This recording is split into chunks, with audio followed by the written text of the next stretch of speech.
నమస్తే అండి, మీ అందరికీ good evening. Welcome to our show. Right, Mani Koteswara Rao గారు సార్ ఏమంటారు? సో ఇప్పటివరకు అయితే ముగిసింది అంటే ఇప్పటి వరకు చూసుకుంటే దాదాపు ఒక 90% వరకు చేరుకునే అవకాశాలు కనిపిస్తున్నాయి. ఫస్ట్ మనం ముందుగా బెంగాల్ గురించి మాట్లాడదాము. ఇప్పటి వరకు 90, మొన్న జరిగిన ఫస్ట్ విడతలో అయితే 93.13% నమోదైంది. దీన్ని బట్టి చూస్తుంటే మనం నిన్న కూడా ఇదే విషయం గురించి మాట్లాడుకున్నాం సార్.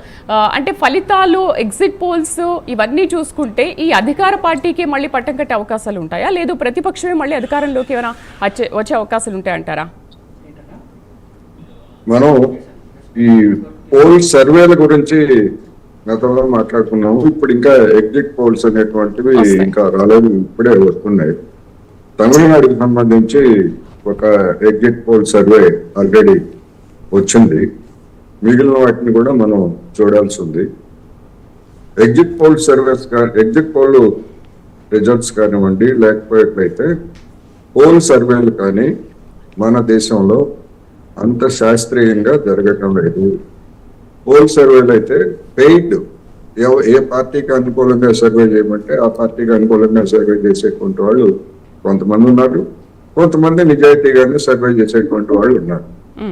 ఎవరు సర్వే చేసినప్పటికీ వాళ్ళు తీసుకునేటువంటి 145 కోట్ల మంది జనాభా రకరకాల సామాజిక పరిస్థితులు ఉన్నటువంటి పరిస్థితుల్లో వాళ్ళు తీసుకునేటువంటి పరిమాణం అనేటువంటిది చాలా తక్కువగా ఉంటుంది.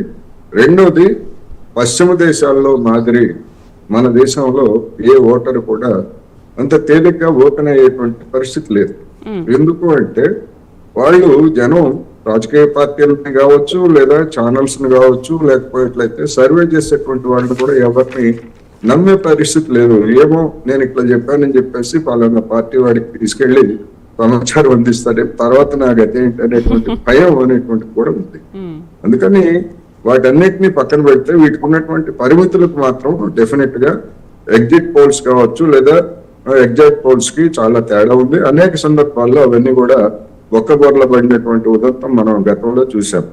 అందుకని చర్చ జరుపుకోవాలంటే జరుపుకోవచ్చు, ఉన్నటువంటి దానిలో అదేంటి ఇదేంటి అనేటువంటి జరుపుకోవచ్చు తప్ప వీటి ఆధారంగానే. ఎందుకంటే గతంలో కూడా అనేక చర్చల సందర్భంగా చూసాం. ఏ రాజకీయ పార్టీ అయినా పోల్ సర్వేలను కానీ లేకపోతే ఎగ్జిట్ పోల్స్ ని కానీ అంగీకరించిందా? అధికారంలో ఉన్నటువంటి పార్టీ కావచ్చు, ప్రతిపక్షంగా ఉన్నటువంటి పార్టీ కావచ్చు, ఏ పార్టీ కూడా మేము విశ్వాసంలోకి తీసుకోము, ఎగ్జాక్ట్ పోల్స్ లో మేమే విజయం సాధిస్తామనేటువంటి అభిప్రాయాన్ని ఇటువంటి చర్చల సందర్భంగా వ్యక్తం చేశారు. అందుకనే వీటికి ఉన్నటువంటి పరిమితులను మాత్రమే మనం పరిగణలోకి తీసుకోవాలి అనేటువంటిదే ఒకటి. అయితే మరి ఉన్నంతలో ఏదో ఒక ప్రాతిపదికన చర్చకు తీసుకోవాలి.